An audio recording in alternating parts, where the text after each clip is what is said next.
Hermanos, la gracia y la paz del Señor Jesucristo sea en el corazón de la iglesia. Hace 15 días nosotros empezamos a considerar un aspecto que nuestro amado Señor Jesucristo lo dio cuando estuvo en el monte de la bienaventuranza, en el monte, dando los aspectos relacionados con las bienaventuranzas, que muchos hermanos han visto en eso la constitución del reino de los cielos. Y después de dar las indicaciones de las bienaventuranzas, todo lo que es el capítulo 5, 6, 7, ocurre estando el Señor en el monte. Y nosotros hace 15 días llamamos la atención a uno de los muchos aspectos que el Señor Jesucristo enseñó a los discípulos estando en el monte. Queremos decir que la palabra de Dios tiene sustento para cada uno de los aspectos de nuestra vida y tiene sustento para cada una de las personas. La palabra de Dios tiene sustento para nuestra vida matrimonial, para nuestra vida laboral, para nuestra vida familiar, ¿cierto? Tiene sustento para cada uno de los hombres, padres, solteros, niños, madres, solteras, viudas. O sea, la palabra de Dios tiene sustento para cada aspecto de la vida, ¿sí? Y hoy vamos a considerar uno de esos muchos aspectos de los cuales la palabra de Dios tiene un sustento. Entonces consideramos hace 15 días cómo el Señor Jesucristo decía a los discípulos que no hicieran tesoros en la tierra, sino tesoros en el cielo. Y mostramos en parte, porque no lo podemos mostrar todo, porque es un aspecto bien amplio en la palabra, porque el Señor Jesucristo tenía razones fuertes para que nosotros no hiciésemos tesoros acá en la tierra. Una de las primeras cosas que hacía el Señor era hablar con los discípulos y al mismo tiempo estaba enfrentándose a los fariseos. Por ejemplo, le decía que no hicieran tesoros en los cielos, en la tierra, porque los fariseos lo que hacían era utilizar la piedad como fuente de ganancia. Hacían largas oraciones en ciertos lugares y cobraban por eso a las personas. Entonces llega el Señor Jesucristo a tratar ese problema, porque eso era lo que veían los discípulos. ¿Qué veían los discípulos? Lo que hacían los fariseos. Entonces cuando viene el Señor Jesucristo, se os fue os dicho, mas yo os digo. ¿Sí? No es que venga a desacreditar la ley o a pasar por encima de la ley, sino a confirmarla. Por ejemplo, el Señor Jesucristo dijo, se os fue os dicho, amad al prójimo y aborreced a vuestro enemigo. Pero es que resulta que la segunda parte del texto no está en la Biblia. Aborrecer al enemigo no existe. Al enemigo hay que amarlo de la misma manera. Pero los fariseos decían eso. Entonces por el Señor Jesucristo le decía, se os fue dicho, mas yo os digo, amad a vuestros enemigos, ¿cierto? Entonces regularmente el Señor hacía ese doble trabajo de enfrentarse a los fariseos mostrando que estaban equivocados con el judaísmo, lo distorsionaron y al mismo tiempo instruía a los discípulos. Entonces en esa instrucción nos dice dos cosas: no hagan tesoros en la tierra, y nos explican ciertas cosas de por qué, que ya miramos en la reunión anterior, por qué nosotros no deberíamos hacer tesoro en la tierra, ¿cierto? Luego nos dice, hagamos tesoros en el cielo, ¿sí? Y luego nos dice por qué. Entonces vamos a considerar esta segunda parte. Vamos a resumirlo, va a ser un poco larga la reunión, y vamos a resumirlo porque es un aspecto demasiado amplio en la palabra. Entonces vamos a considerar solamente algunos aspectos. Entonces ya miramos por qué no debemos hacer tesoros en la tierra. Hoy vamos a considerar entonces, en parte, cómo hacer tesoros en el cielo. Hay algunas maneras que Dios, por medio de Jesucristo, nos dicen cómo debemos hacer tesoros en la tierra. Vamos a tratar este tema porque efectivamente hace parte de la perícopa que vamos a considerar. Vamos a 2 Corintios 4, versículo 17, que lo consideramos en la reunión anterior, 17 y 18 para mirar el versículo 18. Porque esta leve tribulación, y Pablo viene hablando de todo lo que ha vivido por causa del evangelio, ha vivido persecuciones, ha vivido cárceles, ha vivido tribulaciones, apuros. Entonces dice, porque esta leve tribulación momentánea, le llama Pablo a lo que vive, produce en nosotros, en los apóstoles, y debe producir en la iglesia, un cada vez más excelente y eterno peso de gloria. No vamos a considerar ese aspecto, sino el versículo 18. No mirando nosotros las cosas que se ven. ¿Cuáles son las cosas que se ven? Las cosas terrenales. Esas son las cosas que se ven, ¿sí? No mirando nosotros las cosas que se ven, sino las que no se ven, pues las cosas que se ven son temporales. Entonces Pablo, por el Espíritu, llama la atención a la iglesia para que levante la mirada al cielo y pueda fijar la vista en las cosas que por ahora no se ven. O sea, no se ven por ahora. Después la veremos y después las tocaremos. Conoceremos toda la realidad de eso. Pero por ahora, mientras tanto, no las estamos viendo. Y Pablo nos dice, lo que no miremos las cosas que no se ven, sino las que... No miremos las cosas que se ven, sino las que no se ven, pues las que se ven ¿son qué?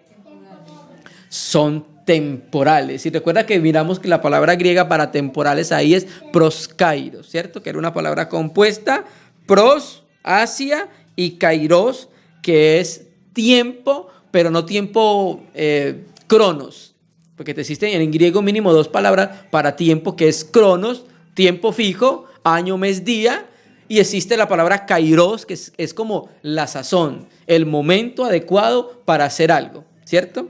Entonces acá Pablo nos está diciendo de que las cosas que se ven son temporales para el momento, para el tiempo o para la ocasión, pero las que no se ven, ¿qué?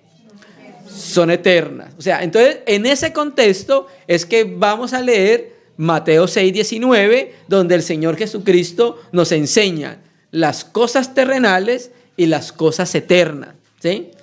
No miremos las cosas terrenales porque ellas en algún momento se van a ir, pero las cosas que no vemos, ellas van a permanecer para siempre. Entonces volvamos a Mateo 6, que lo leímos, versículo 19. Mateo 6, versículo 19. Entonces vamos a leer todo el contenido de lo que estamos leyendo, los 3 versículos. 6:19. No os hagáis tesoros en la tierra donde la polilla y el orín corrompe y donde ladrones minan y hurtan. Entonces esas razones que nos daba el Señor las consideramos en la reunión anterior. Donde la polilla y el orín corrompen, donde los ladrones minan y hurtan. 6 cosas. Si no hacéis tesoros en el cielo, donde ni la polilla ni el orín corrompe, y donde ladrones no minan y hurtan. Porque donde esté vuestro tesoro, allí estará vuestro corazón. Quiero leer nuevamente el Nuevo Testamento interlineal de Francisco La Cueva, como hicimos en la reunión anterior, porque nos presenta algunas palabras muy interesantes en el griego. No atesoréis para vosotros tesoros. Parece una redundancia, pero esa es la manera de Dios hablar en la palabra. Por ejemplo, en Génesis, cuando a Adán se le dice, si comes del árbol, morirás. ¿Sabe cómo dice el hebreo y el griego, la Septuaginta? De muerte moriréis. Esa manera de hablar la utiliza el Señor en las Escrituras. No atesoréis tesoros sobre la tierra, sobre donde la polilla, que tiene que ver con la ropa, que ahora que hablamos en la reunión anterior, y herrumbe hace desaparecer. Entonces el herrumbe es como la especie del moho en los metales. Y entonces, ¿qué hace? Empieza a carcomérselo y las riquezas que tenía acumuladas desaparecen. ¿Listo? Y donde la segunda razón, los ladrones, ahí dicen Reina Valera 60, minan, ¿cierto? La palabra griega significa perforan, donde hacen hueco. Si tiene las paredes en ese tiempo eran barro cocido, hacían hueco y se robaban las cosas. Entonces, donde los ladrones perforan, cavar a través de y roban. Entonces, esas son las razones que el Señor nos da por qué no debemos atesorar tesoros en la tierra. Explicamos claramente que Dios puede dar riquezas a una persona. El problema no es que dé, el problema es dónde está el corazón de la persona. Si ahí está su corazón, donde está tu tesoro, ha desplazado al Señor Jesucristo. Ese es el peligro de las riquezas, ¿sí? Dice, atesorad más bien para vosotros tesoros en el cielo, donde ni la polilla ni el herrumbe hace desaparecer, y donde los ladrones no perforan ni roban, porque donde está el tesoro de ti, allí estará el corazón. O sea que el corazón es atraído como un imán hacia aquello que constituye su centro. ¿Sí me entiendes? Entonces, vamos a mirar al menos unas 3 formas, hay muchas más en la palabra, de cómo hacer tesoros en el cielo. ¿Sí? Vamos a ir, para empezar, en Lucas 12:32, que es el texto correspondiente. Recuerde que este contexto que estamos leyendo de Mateo 6:19 va de Mateo 6:19 hasta el versículo 34. Todo está hablando casi de lo mismo. Y el otro contexto es en Lucas 12 del 13 al 34. ¿Listo? Entonces vamos a mirar por las Escrituras las maneras que Dios nos muestra por medio de Jesucristo cómo podemos hacer tesoros en el cielo, que es ahí donde nos interesa a nosotros tener un tesoro. Es ahí porque eso que estemos nosotros acreditando, eso que estemos nosotros atesorando, hermano, nunca va a desaparecer. Va a continuar eternamente y para siempre. Eso es lo que el Señor nos está llamando la atención a eso. Entonces vamos a Lucas 12:32. Lucas 12:32. Si ven, los que tienen un Reina y Valera 60 ven que hay un mismo subtítulo, tesoros en el cielo, ¿cierto? Entonces está hablando de lo mismo, pero Lucas va a añadir algo más. Entonces vamos a considerar qué más añade Lucas. No temáis, manada pequeña, porque a vuestro Padre le ha placido darnos el reino. Mire cómo introduce Lucas este aspecto para hablarnos de los tesoros en el cielo y en la tierra. Primero empieza diciéndonos que nosotros tenemos un pastor, porque está hablando de manada, está hablando de ovejas y está hablando de pastor. La Biblia textual dice rebañito, ¿sí? Porque así se le llama a la iglesia en el Nuevo Testamento. No temas, manada pequeña, porque a vuestro Padre, entonces tenemos un pastor, tenemos un padre, le ha placido daros el reino y tenemos un rey, ¿cierto? En ese contexto es que introduce Lucas lo que nos va a hablar acerca de los tesoros. ¿Por qué? Para que nuestro corazón sea afirmado y nosotros podamos entender lo que dice el Salmo 23. Yahvé es mi pastor. Y Reina Valera 1865 dice, no me faltará. La Biblia Reina Valera 60 dice, nada me faltará. Reina Valera 1865 dice, Yahvé es mi pastor, no me faltará, porque me pastorea en todo momento. Entonces empieza a decir, entonces vamos a considerar esto porque lo trae el mismo contexto. Vended lo que poseéis y dad limosna. Aquí quiero traer la Reina y Valera 2006 actualizada, porque nos trae un poco más exactamente la traducción de esa palabra donde dice limosna. No que los traductores se hayan equivocado, tenemos buenas traducciones, pero hay ciertas traducciones que traducen más exactamente. Lucas 12:33 dice, vended vuestros bienes y da ofrendas de misericordia. Es más o menos el significado de esa palabra, ofrenda de misericordia. Haceos bolsas que no envejezcan. ¿Sí? ¿Cómo? Vendiendo lo que tiene y haciendo ofrendas de misericordia. Tesoros en el cielo. ¿Sí ven? ¿Sí ven cómo lo relaciona con Mateo 6? Vended lo que poseéis y dad limosna, ofrenda de misericordia. Haceos bolsas que no envejezcan, tesoros en los cielos, que no se agote, inagotable o inacabable, donde el ladrón no llega ni la polilla destruye. Porque donde está vuestro tesoro, ¿qué dice el texto? Allí estará vuestro corazón, ¿cierto? Entonces, mire cómo nos llama la atención el Señor Jesucristo en una de las maneras que se puede hacer tesoros en el cielo. ¿Cómo? Nosotros administrando con libertad lo que el Señor nos ha dado de nuestros bienes materiales. Es una de las maneras que el Señor llama la atención para poder hacer tesoros en el cielo. Ahora, vamos a mirar un texto correspondiente en Mateo 19, donde habla de lo mismo, nos vuelve a hablar de lo mismo. Mateo 19, versículo 16. 19, versículo 16. Mateo 19, versículo 16. Entonces ahí ven un subtítulo que dice el joven rico. Entonces ya más o menos van ubicando a qué se refiere.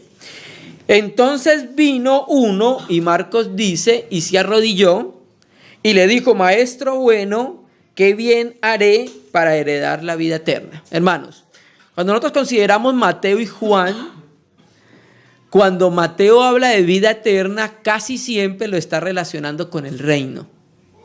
Haga el ejercicio y mire, y Mateo, cuando en el Nuevo Testamento habla, casi siempre relaciona vida eterna con lo relacionado con el reino.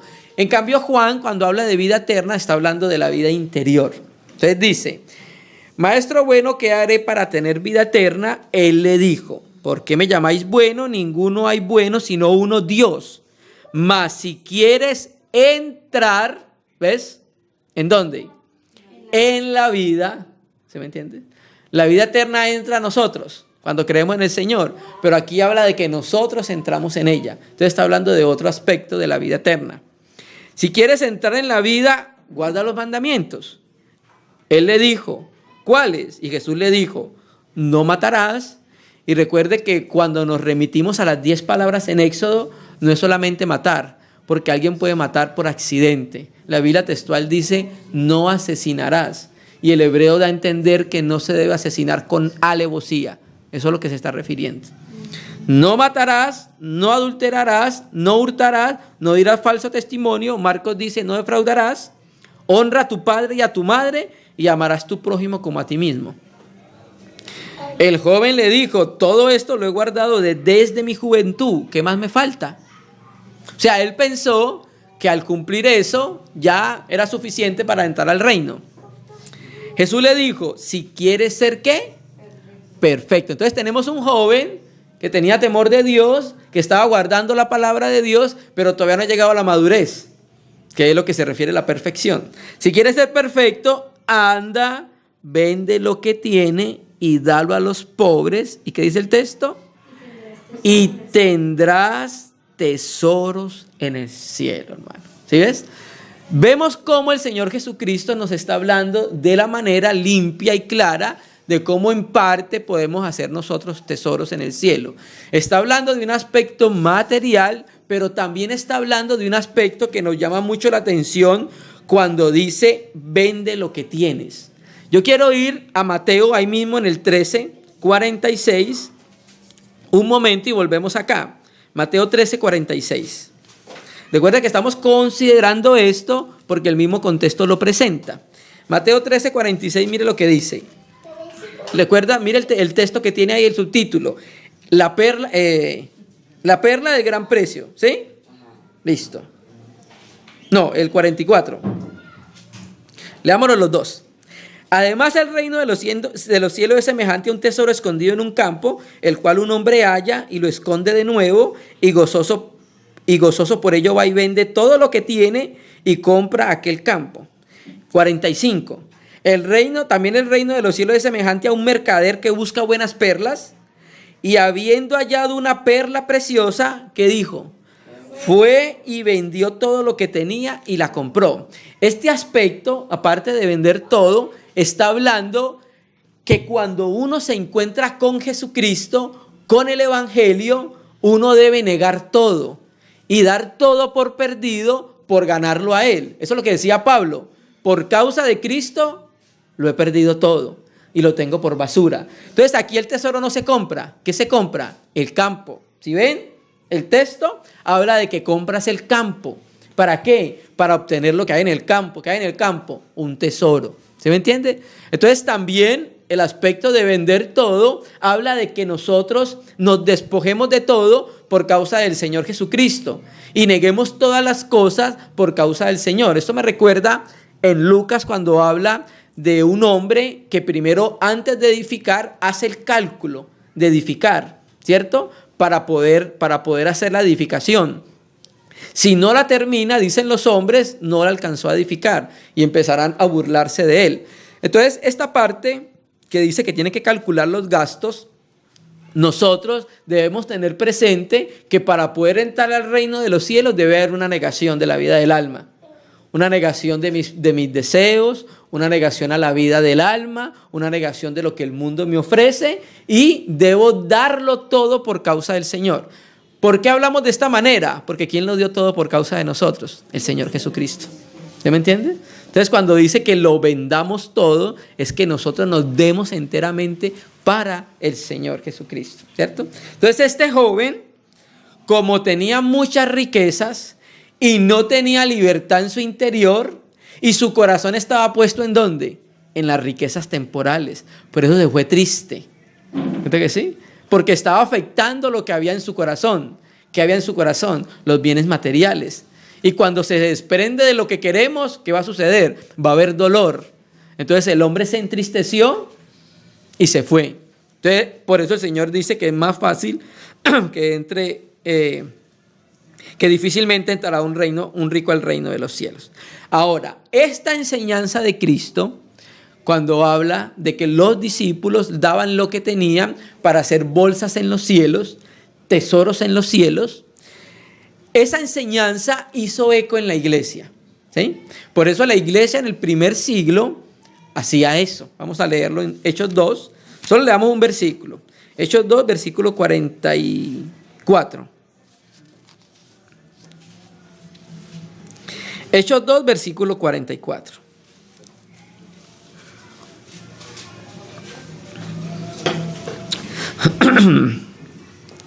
Hechos 2, 44. Todos los que habían creído estaban juntos y tenían en común todas las cosas, y vendían sus propiedades y sus bienes y los repartían a todos según la necesidad de cada uno. Mire que es la misma enseñanza que tenía Cristo con los discípulos, ¿cierto? Entonces la iglesia en el primer siglo empezaron a practicar, porque hizo eco en el corazón de la iglesia, las palabras del Señor Jesucristo. Entonces, una de las maneras de hacer tesoros en los cielos, dice el Señor, es compartiendo para las necesidades de los pobres, para las necesidades que haya en medio de la casa de Dios. Esa es una de las maneras que existen, porque el Señor con eso nos enseña a tener fe y nos enseña a ser dadivoso como Él es dadivoso.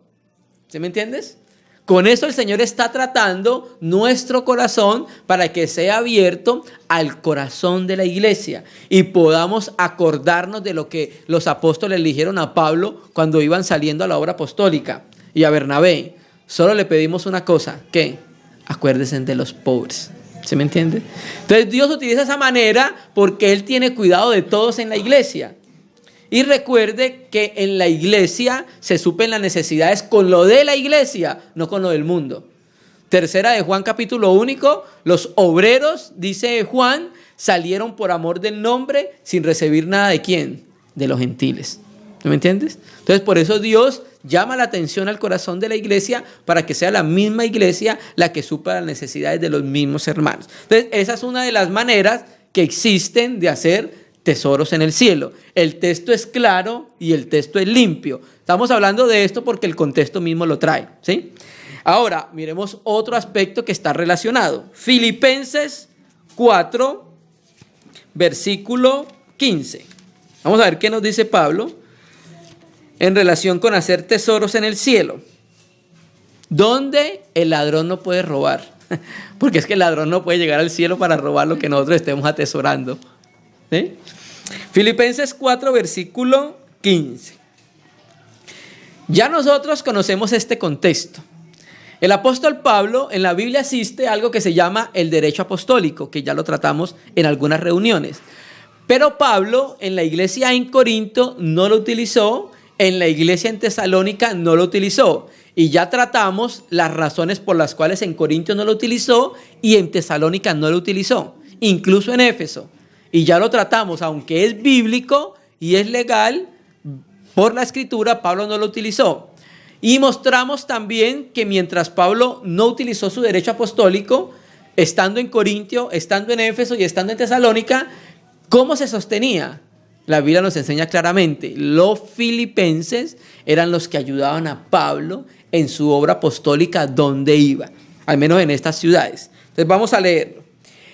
Y sabéis también vosotros, oh filipenses, que al principio de la predicación del evangelio, cuando partí de Macedonia, ninguna iglesia participó conmigo en razón de dar y recibir. La Bober Cantera dice en haber y debe, y A.T. Robertson dice crédito y débito. Es más o menos lo que significa la palabra griega. Ninguna iglesia participó conmigo en razón de dar y recibir, sino ¿quién? Sino vosotros solos. O sea, la iglesia es más, la iglesia en Filipos. La iglesia en Filipos era una iglesia que entendía claramente lo que era la obra y ayudaba al apóstol Pablo donde iba a ser la obra apostólica. Sigamos leyendo. Pues a una Tesalónica me enviaste una y otra vez, ¿para qué? Para mis necesidades, ¿cierto? Y entonces miren lo que dice Pablo, y es lo mismo que decimos nosotros. Cuando estamos hablando de estos temas, nosotros no estamos buscando nada para nosotros. ¿Qué estamos buscando? Estamos buscando cuenta para los hermanos. Cada uno de nosotros tiene una cuenta en los cielos. Y es ahí donde debe estar el tesoro. ¿Sí? No es que busque dádivas, sino que busco, ¿qué? Fruto que abunde ¿en dónde? En vuestra cuenta. ¿Sí me entiendes? Y por el contexto de la Biblia está hablando de una cuenta que no está en la tierra. Está hablando de una cuenta donde nadie se la puede robar. Está hablando de tesoros en el cielo. ¿Sí me entiende? Cada uno de nosotros tiene una cuenta a su nombre, ¿sí? Allá en los cielos, donde cuando participamos de la obra y del avance del Señor, vamos abonando a esa cuenta y la vamos abonando de a poquito y llegará el momento en que nos tocará retirar todo lo que tenemos en la cuenta, ¿cierto? Lo importante y lo interesante es que será una cuenta que nos dará réditos eternamente, hermanos, ¿sí? Esto que hacemos nosotros ahorita, los frutos de eso se verán aquí, pero también se verán en la eternidad. Allá veremos los ceros que tendremos en esa cuenta, ¿no? Es algo bien interesante. Entonces, esa era una de las maneras que decía Pablo a los filipenses de que ellos estaban abonando a una cuenta que tenían ¿en dónde? Que tenían en los cielos. Al participar de sus bienes acá en la tierra, ¿qué estaban ellos haciendo? Estaban negándose, mostrando que tenían libertad en su interior para poder participar de la obra de Dios por medio de los apóstoles. Al mismo tiempo estaban ejerciendo fe, porque una de las cosas que Dios trata con nosotros es el asunto, en ese asunto es para que nosotros tengamos fe y podamos confiar que el Señor es nuestro ayudador y que Él mismo no nos faltará, hermanos, ¿sí? Esa es entonces otra manera que nos muestra la Escritura, cómo nosotros entonces podemos hacer tesoros en el cielo. Y miremos otro aspecto bien interesante que nos presenta el libro de Hebreos. Hebreos 11, vamos a leer desde el versículo 24. Entonces ya conocemos nosotros que el apóstol que escribe, el escritor a la epístola de Hebreos, nos empieza a hablar y a mostrar lo que es la realidad de la fe. Y empieza a mostrarnos que la fe no es algo nuevo, sino que la fe siempre ha existido desde que están los hombres en la tierra.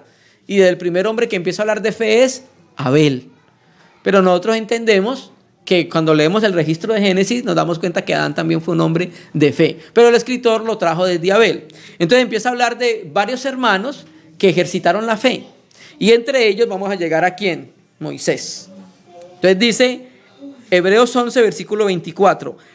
Por la fe Moisés, hecho ya grande, mire cómo traduce esta versión, cuando sumamos la Biblia con hechos, dice que a los 40 años. Entonces, más o menos cuando empieza ya la adultez de una persona. Hecho ya grande, rehusó llamarse hijo de la hija del faraón. O sea que Moisés, todos conocemos el relato, era nieto del faraón, porque lo crió la hija del faraón.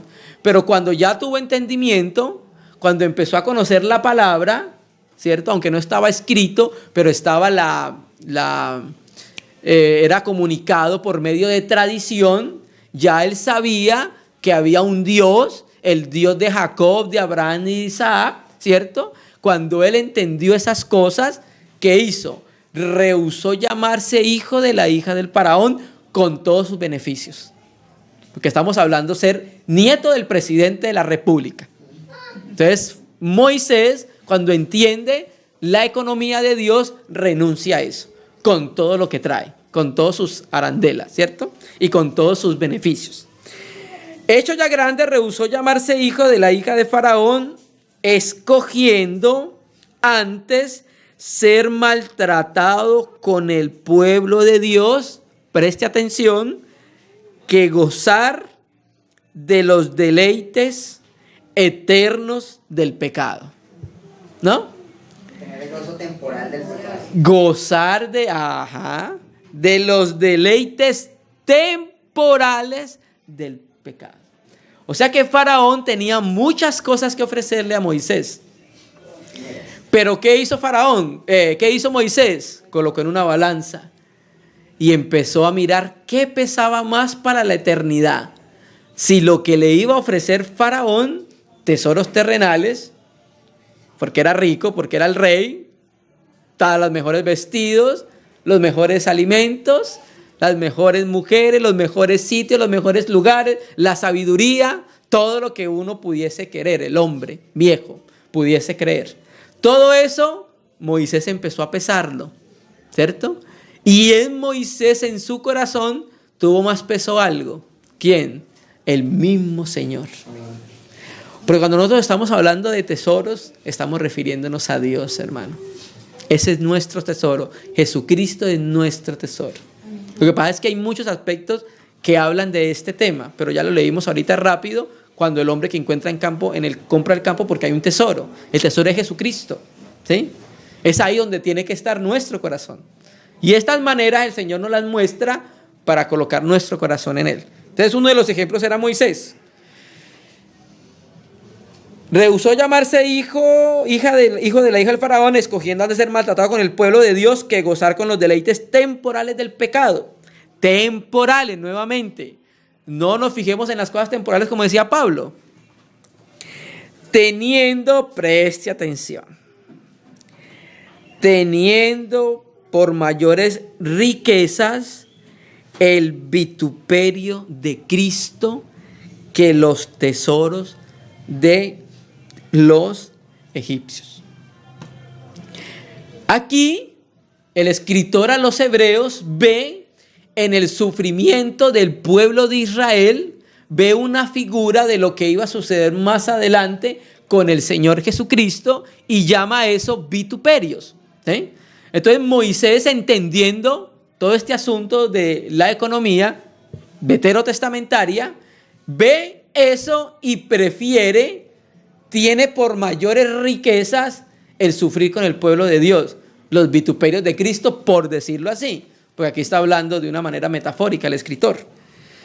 Teniendo por mayores riquezas el vituperio de Cristo que los tesoros de los egipcios, ¿sí? Y tenían abundantes tesoros porque en su momento los egipcios eran una potencia mundial. Entonces aquí vemos que cuando habla de mayores riquezas, está hablando de tesoros. Aquí es una comparación de tesoros con riquezas.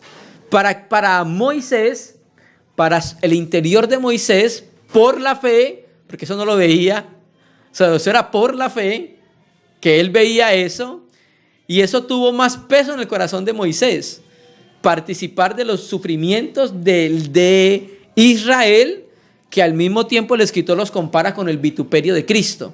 O sea, mire dónde estaba el corazón de Moisés en su momento. Para él, riquezas era vituperio, contrario a lo que dice el mundo, ¿sí? Para el mundo vituperio es vituperio, no puede ver nada de favorable en el vituperio. En cambio, la fe hace que nosotros veamos las cosas de una manera completamente diferente. No empieza el texto diciendo por la fe, Moisés. Si no interviniera la fe, Moisés no entendería nada de esto. Y se hubiera quedado con los tesoros de los egipcios. Tesoros terrenales, tesoros acá en la tierra. Pero el ejercicio de la fe en Moisés hizo que pudiera palpar eso que estaba experimentando Israel. Él también quería participar de eso. Y lo tenía como algo bien grande. Lo tenía como algo sublime y lo tenía como algo precioso. ¿Qué tenía como algo precioso? Los padecimientos, los vituperios de Cristo. ¿Eh? Esa es la otra manera de hacer tesoros en el cielo.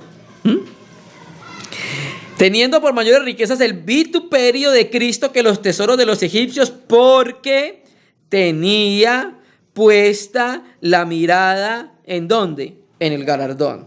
Si leen el 10:35, no perdáis pues vuestra confianza que tiene grande galardón. Aquí, ¿qué es lo que estaba haciendo entonces Moisés? Estaba teniendo en más los tesoros del vituperio que los tesoros de los egipcios por una razón. ¿Cuál? Tenía puesta la mirada en el galardón. La palabra griega para galardón es apeblepen. Es una palabra compuesta y significa que hay muchas cosas alrededor para mirar y la persona solo fija la mirada en una sola. De las muchas que hay atractivas alrededor, la persona fija la mirada solamente en esa.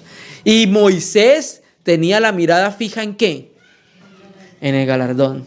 Porque recuerde que Hebreos 11 mismo nos dice, pero sin fe es imposible agradar a Dios. ¿Sí? Porque es necesario que el que se acerca a Dios crea que le hay. ¿Y qué más? Y que es galardonador de los que le buscan. ¿Sí me entiendes? Entonces Moisés percibía que había algo mayor que los tesoros de los egipcios. Moisés percibía que había algo más que los tesoros terrenales. ¿Sí me entiendes? Y como lo percibió por medio de la fe, levantó la mirada al cielo y vio y colocó su mirada en eso. Y por eso vivió como vivió. ¿Sí me entiendes? Viviendo como siendo una figura de Cristo. Padeciendo muchas de las cosas que Cristo padecería, mostrando muchos de los caracteres del carácter de nuestro Señor Jesucristo. Entonces, una de las maneras de hacer tesoros en el cielo es precisamente negar el amor propio que tenemos para poder participar de lo que Cristo ha determinado para cada uno de nosotros. Negar las cosas de esta tierra que hacen que nuestro corazón se desvíe del Señor y coloquemos la mirada en otro lugar. Entonces, esa es otra de las maneras que nosotros estamos acreditando nuestra bolsa en los cielos. Esa es una de las maneras que nuestra cuenta se va a ir llenando de a poco, hermano. Cuando nosotros tenemos por menos las cosas temporales y prestamos más atención a las eternas, a las que no podemos ver físicamente, pero por la fe era como si las tocáramos. La Biblia dice que Abraham caminó no teniendo dónde asentar su pie y era el dueño de toda esa tierra, de lo que geográficamente hoy es Israel. Pero ¿qué dice la Biblia? Él veía una ciudad y caminaba dando vueltas en Israel, de alguna manera esperando poder llegar a la ciudad cuyo fundamento y arquitecto lo hizo Dios, de esa ciudad. ¿Qué le hacía a él hacer eso? La fe. La fe hace que tenga sustancia las cosas que nosotros no vemos. Por eso Pablo le decía a los filipenses, a los tesalónicos, que él oraba para que la fe aumentara, para que la fe creciera y para complementar lo que falta en nuestra fe. Entonces nosotros tenemos la fe que se nos fue dada cuando creímos en el Señor. La fe es por el oír, en el momento que oímos se genera la fe. Pero esa fe tiene que madurar. La fe, debe haber un ejercicio de la fe en nuestra vida para que las cosas que no vemos sean reales para nosotros. ¿Se me entiende? Por eso el Señor habla de tesoros en el cielo. Para que nos ayude a que la fe pueda crecer y aumentar en medio de la casa de Dios. Por la fe Moisés, hecho ya grande, rehusó llamarse hija de la hija del faraón, escogiendo antes ser maltratado con el pueblo de Dios que gozar con los deleites temporales del pecado, teniendo por mayores riquezas el vituperio de Cristo que los tesoros de los egipcios. O sea, era para Moisés era un tesoro, los vituperios de Cristo, mayor que los tesoros temporales de los egipcios. Entonces, esas son una de las maneras que la Biblia muestra en parte, pueden haber más, donde nos muestran cómo podemos hacer bolsas en el cielo. Ahora, Pedro, que fue oyente de Jesús, nos vuelve a hablar de lo mismo, de la misma enseñanza del Señor Jesucristo, pero nos muestra desde otro ángulo este aspecto de Mateo 6, del 19 en adelante. Vamos a ir a 1 de Pedro, más adelante, capítulo 1, versículo 3.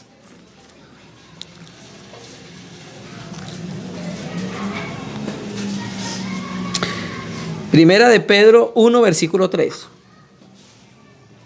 Y aquí vamos a abrir contiguamente lo que es Mateo 6, donde estábamos leyendo ahorita. Porque hay una relación entre esta enseñanza y la que dio nuestro Señor Jesucristo, con la que da Pedro ahorita en la carta, en la epístola a Pedro. Lo tenemos, ¿sí? Primera de Pedro 1, versículo 3. Bendito el Dios y Padre de nuestro Señor Jesucristo, que según su grande misericordia nos hizo renacer o nacer de nuevo. ¿Para qué? Para una esperanza viva por la resurrección de Jesucristo de los muertos. Para una herencia incorruptible, incontaminada e inmarcesible, reservada para nosotros, ¿en dónde? En los cielos. De aquí quiero llamar la atención a lo mismo que habló el Señor Jesucristo. Entonces el Señor Jesucristo nos dice que no hagamos tesoros en la tierra porque la polilla y el herrumbe hacen desaparecer. Entonces aquí estas enseñanzas de Pedro nos hablan de este aspecto. ¿En qué sentido? Por ejemplo, tenemos una herencia incorruptible. ¿Qué significa incorruptible? Que no se corrompe. A los vestidos la polilla lo desaparece. Y el metal, el herrumbe, lo desaparece y se corrompe por el herrumbe. En cambio, la herencia que tenemos en los cielos no se va a corromper. ¿Sí?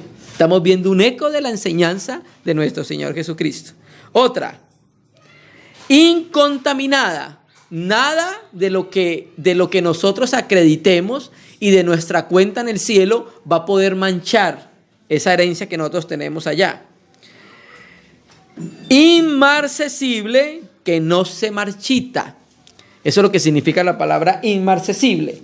Entonces, esta herencia que tenemos nosotros, donde la polilla lo hace desaparecer, donde el herrumbe lo hace desaparecer, donde los ladrones perforan y roban y hacen desaparecer cuando se roban, esto que está hablando Pedro es la manera de lo que nos dice Jesucristo, de que debemos hacer tesoros en los cielos, porque allá no va a llegar nada de esto.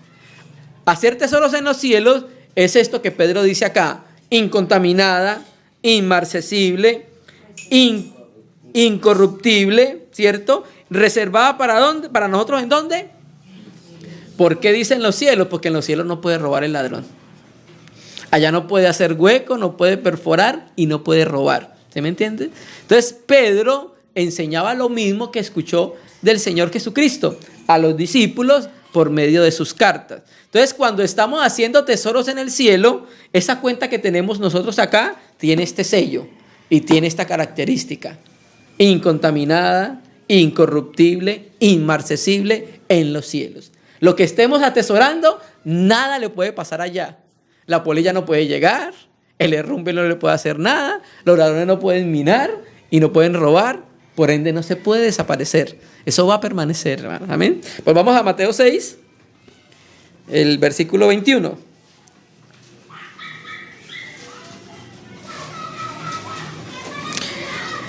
Mateo 6, 21.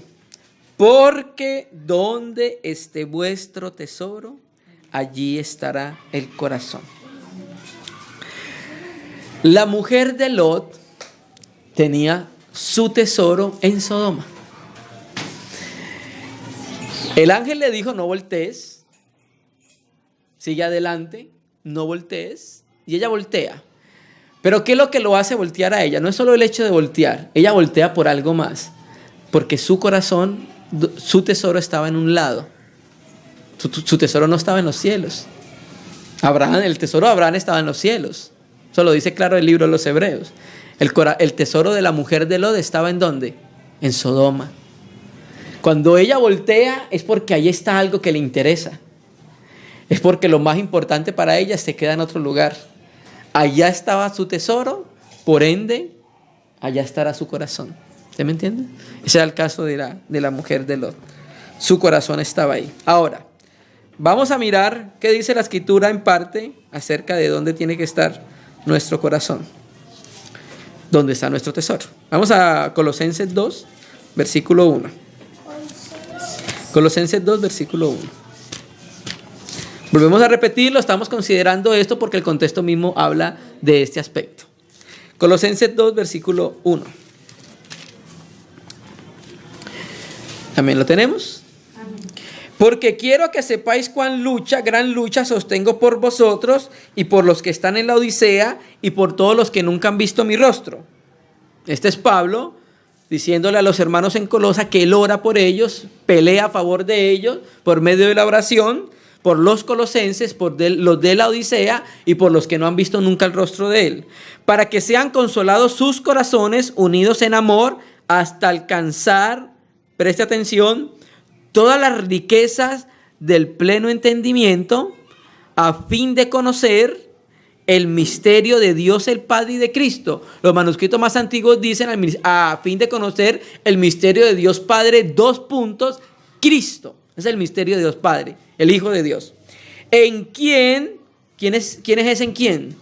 En Cristo, quien están escondidos todos los tesoros de la sabiduría y del conocimiento. Entonces aquí donde dice riquezas es tesoros y donde dice tesoros es riqueza. Se pueden sustituir simultáneamente. Entonces Pablo nos está diciendo que hay tesoros, que hay conocimientos, hay tesoros escondidos. ¿En quién? En el Señor Jesucristo. Entonces nosotros debemos comprar el campo, venderlo todo para poder tener el tesoro. En él se hallan los tesoros de la sabiduría y del conocimiento. Cristo debe ser el tesoro de la iglesia. Cristo debe ser donde el corazón de la iglesia debe estar. Y donde esté el corazón de la iglesia, hacia allá irá. Si el corazón de la iglesia está en el mundo, ¿a dónde irá? Si el corazón de la iglesia son las riquezas terrenales, ¿a dónde irá? Si el corazón de la iglesia son nuestros familiares, son nuestros hijos, ¿a dónde irá? Si el corazón de la iglesia son sus estudios, son sus familiares, ¿a dónde irá? El corazón de la iglesia debe estar en Cristo. Cristo debe ser el corazón de la iglesia. Y es un tesoro escondido, por eso leímos Mateo, ¿cierto? Hay que pagar por ese campo, el pago es la negación por tenerlo a Él. Y a medida que nosotros nos vamos reuniendo, a medida que nosotros vamos hablando del Señor Jesucristo, el Señor Jesucristo llega a ser cada vez más especial en nuestro corazón y llega a ser nuestro tesoro. Y ahí donde está Él, estamos nosotros, en experiencia. Entonces, como estamos hablando de esta manera de hacer tesoros, terminemos acá con un texto en primer libro de Corintios, capítulo 29. Recuerda que hablamos el primero y segundo aspecto, que una de las maneras de hacer tesoros en el cielo, según el mismo contexto, primer libro de Crónicas 29. Primer libro de Crónicas, capítulo 29. Entonces, una de las maneras, vamos a considerar este texto, porque el Señor Jesucristo nos presentó que una de las maneras de hacer tesoros en el cielo era administrar los bienes que Él nos ha dado a favor de la iglesia, de los necesitados, colaborar en la obra de Dios, y esa es una de las maneras que se hacen tesoros en el cielo, más la que acabamos de leer con Moisés, que Moisés hizo tesoros en el cielo, negando la vida del alma, teniendo en gran estima, en riqueza y en tesoro, los vituperios de Cristo. Entonces leamos aquí David, primer libro de Crónicas, capítulo 29, versículo 1. El contexto se va a edificar el templo de Salomón, pero recuerde que Salomón era muy joven para edificar la casa de Dios. Entonces David, guiado por el Espíritu Santo, empieza a recoger los materiales para la edificación del templo. Y recuerde que la edificación del templo también es una figura de la edificación de la iglesia. Entonces vamos a mirar, primero de Crónicas, capítulo 29, versículo 1. Después dijo el rey David a toda la asamblea: solamente a Salomón mi hijo ha elegido Dios, y él es joven y tierno de edad, y la obra grande, porque la casa no es para hombres, sino para Yahvé, Dios. Entonces la edificación que estamos participando nosotros no es para ningún hombre, es una obra para que Dios habite cómodamente, descanse en su casa, pueda hallar regocijo y reposo en su casa. Yo con todas mis fuerzas, David, he preparado para la casa de mi Dios oro para las cosas de oro, plata para las cosas de plata, bronce para las cosas de bronce, hierro para las de hierro, madera para las de madera, piedras de ónice, piedras preciosas, piedras negras, piedras de diversos colores y toda clase de piedras preciosas y piedras de mármol en abundancia. Además de esto, por cuanto tengo mi afecto en la casa de Dios. La Biblia textual dice, además de eso, por cuanto tengo mi amor en la casa de Dios. O sea que David lo que iba a hacer, lo iba a hacer ¿por qué? Porque amaba al Señor y a su obra. Esa es la razón de hacer tesoros en el cielo, el amor por el Señor, ¿sí? Además de esto, porque cuando tengo mi afecto en la casa de mi Dios, yo guardo en mi tesoro particular, ¿qué? Oro y plata que, además de todas las cosas he preparado para la casa del santuario, he dado para la casa de mi Dios. Entonces vamos a mirar qué es lo que ofrendó David para la casa de Dios. Bien interesante, cuando estábamos estudiándolo nos llamó mucho la atención. Primero, 3,000 talentos de oro de Ofir. En la Biblia regularmente un talento, es más o menos lo aproximado, un talento equivale a 34 kilos. Un talento equivale a 34 kilos. Entonces David tenía 3,000 talentos de oro para la casa de Dios. Estamos hablando de que tenía más o menos 102,000 kilos de oro, ¿sí? Eso era lo que tenía David por amor a la casa de Dios para participar en la edificación de tu casa. Ahora, nosotros hicimos un ejercicio. Estuvimos mirando a cuánto estaba el gramo de oro en Colombia. El gramo de oro en Colombia está más o menos a 128,000 pesos, un gramo de oro. Un kilo tiene 1,000 gramos. ¿Sí? O sea que un kilo vale 128 millones de pesos. ¿Sí? Un kilo de oro. Hoy en nuestro tiempo. ¿Cuántos kilos eran? 102 kilos de oro. Eso da más o menos 13,000 millones de pesos.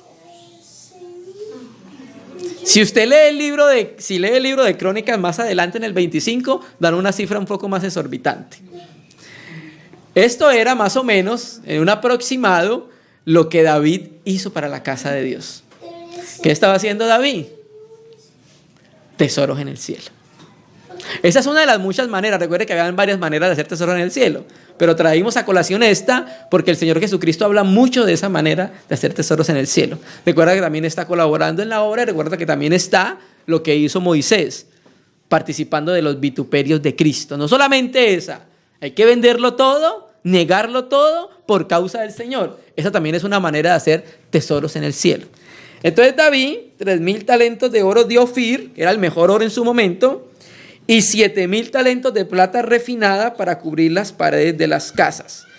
Oro pues para las cosas de oro y plata para las cosas de plata, y para toda la obra de las manos de artífices, y quien quiere hacer hoy ofrenda voluntaria al Señor, se preguntaba David. Entonces los jefes de la familia y los principales de las tribus de Israel, jefes de millares y de centenas, con los administradores de la hacienda del rey, ofrecieron voluntariamente. ¿Listo? Entonces aquí estamos viendo que el amor a la casa de Dios llevó a que los hermanos, David y los jefes de la casa paterna, ofrendaran voluntariamente, haciendo bolsas en los cielos, porque es para la edificación de la casa de Dios. Debemos entender, hermanos, que nosotros estamos participando en una edificación, en el edificio de Dios. ¿Sí me entienden?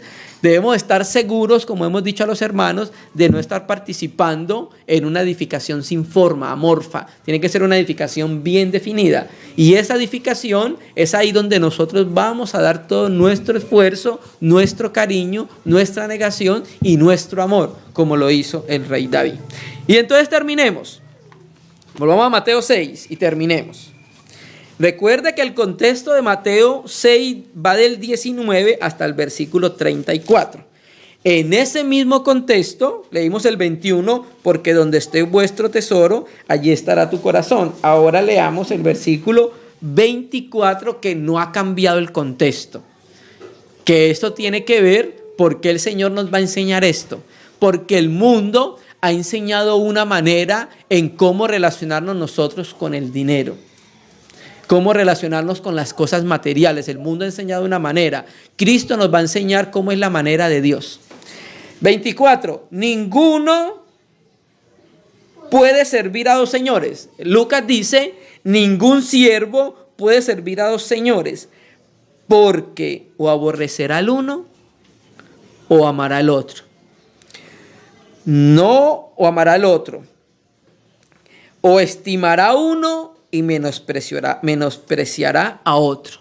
No podéis servir a Dios y a las riquezas. La Biblia textual translitera lo que dice el griego. No podéis servir a Dios y a Mamón.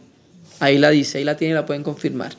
La Biblia, el interlineal dice, nadie puede a dos señores servir, porque o al uno odiará y al otro amará, o al uno se adherirá y al otro menospreciará.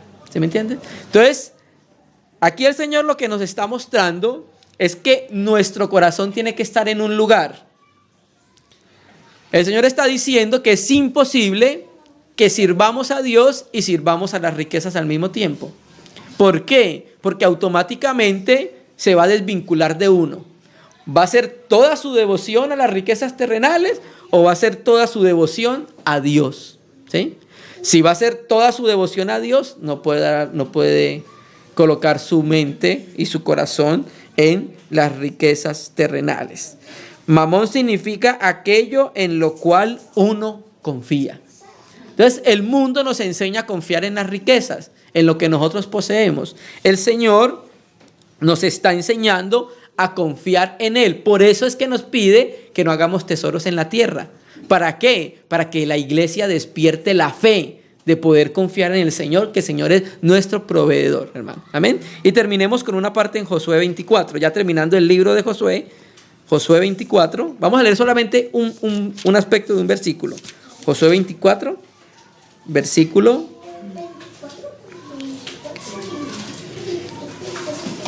15. Si mal os parece servir al Señor, a Yahvé, escogeos hoy a quién sirváis. Esta Biblia traduce de esta manera, algo muy parecido. Josué 24, versículo 15.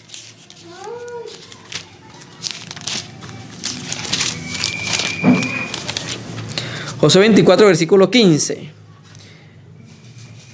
Elijan hoy a quién van a servir.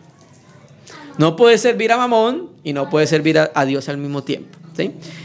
Esto lo compartimos, hermano, porque tuvimos una impresión de varias palabras. Aseos, tesoros en el cielo. Esa fue la impresión que recibimos para compartir con la iglesia. Pero cuando llegamos a mirar el contexto nos hablaba de esto que acabamos de compartir hoy. Nosotros debemos ser fieles a las cosas que hemos recibido en la casa del Señor y tratar de poder compartir sin distorsionar el testimonio del Señor. Entonces el Señor manda a la iglesia a que haga tesoros en los cielos, no tesoros en la tierra. ¿Por qué? Porque cuando estemos en la eternidad vamos a ver nuestra bolsa llena, una cuenta que está abundando si hacemos tesoros en la tierra, hermanos. Amén. Que el Señor, hermano, pueda ayudarnos a nosotros a cada momento, a que Él mismo pueda desplazar las cosas terrenales y temporales y pueda colocar en nuestro corazón con mayor peso las cosas que son eternas, las cosas que son de carácter eterno, hermano. Amén. Que Dios pueda utilizar tu palabra para fructificar en el corazón de la iglesia. Vamos a orar al Señor. Vamos a agradecerle.